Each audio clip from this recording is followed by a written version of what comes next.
Now, the student loan thing, I know it doesn't affect any of us that are currently here in this chat, but it is a pretty big deal. And I was listening to Times Radio last night, and there was a Tory MP on there, and she went, well, it's Labour, isn't it? It's Labour who've made all of the interest rates go up. But that's not the full story. When you keep seeing that there's student loan stories in the news, there's basically different plans of student loans that are happening, okay?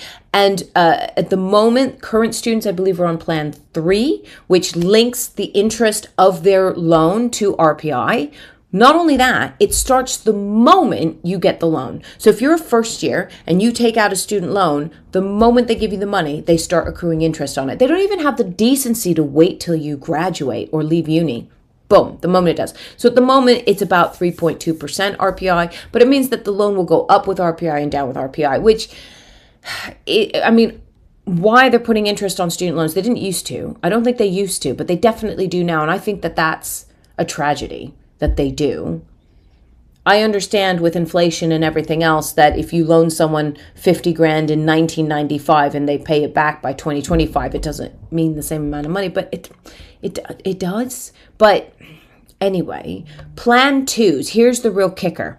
Plan 2s, which is anybody who graduated, they started uni between 2012 and 2023. So that's 12 years worth of students. If you started uni between 2012 and 2023, you were put on a Plan 2 loan system, right? And the repayment and what happens is that Plan 2 loans are charged interest at RPI plus up to 3%. So RPI plus more, which means that when RPI went up, when interest rates went up 2-3%, suddenly you're being charged 6-7% on your student loan, which is more than you pay back. Now, the way it works to pay it back is that your income has to be at least about £29,000. There's a threshold. When you start earning over £29,000, then they will start taking a percentage of the amount that you earn over that. I think it's 9%. I'm sorry, I don't have the number here, but let me see. I'm sorry, I don't have the exact percentage, but whatever you earn over 29,000, they'll take like 9% of that money and they'll put it back towards your student loan, right? And it just comes straight out of your paycheck. But the problem is that what we're finding with Plan 2 loans is that students who earn a lot of money, so you come into finance or whatever, they're paying their loan off in a few years and then they're debt free after 5-10 years of working. Okay, fine. They've paid the amount that they borrowed plus a bit of interest, but that's it. Let's start at the beginning. If you're super rich, you pay for your kid to go to uni. You pay exactly what it costs, $9,000 a year. So let's say $27,000 a year in tuition. $27,000 per degree in tuition fees, whatever their living costs were. But when they leave uni, they're free to go off and earn. They get 100% of their pay minus taxes, and they're debt free.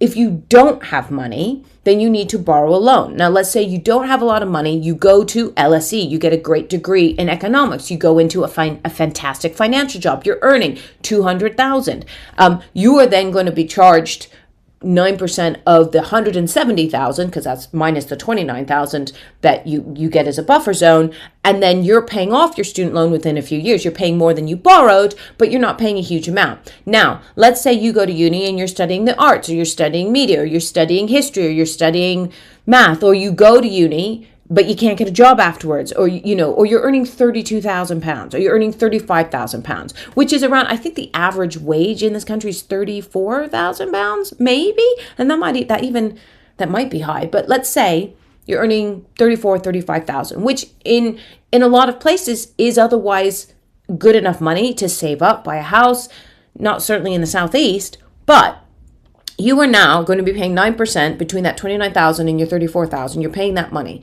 But all the time, your interest is accruing higher than what you're repaying back, which means that over the course of the 40, 50 years that they want you to pay your loan back, because you pay it back until you're in your 50s or 60s, you are going to pay back 2, sometimes 3 times as much as you borrowed and never clear your debt.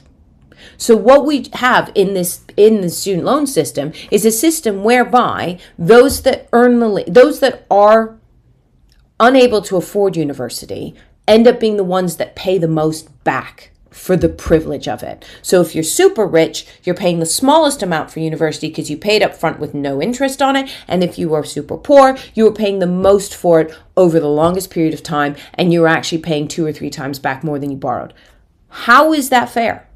And I was listening to this MP last night who went, well, but it's Labour's fault because of all the things that Rachel Reeves has done to increase the interest rates. And I'm like, it's your system. It's your system that you brought in. Now, the new kid, and since 2023, it's just RPI.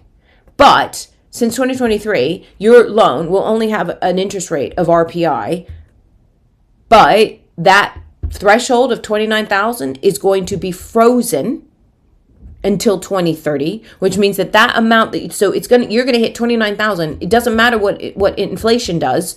You're stuck at 29,000. So that's going to become a less and less affordable threshold as we go through the years because of inflation. So they've frozen that, and they've elongated how long you pay back your student loan. So instead of paying it back for 30 years, now it's 40 or even 50 years so that they get even more money out of you. Because again, like I said, most graduates are not going to earn enough money to pay that student loan back.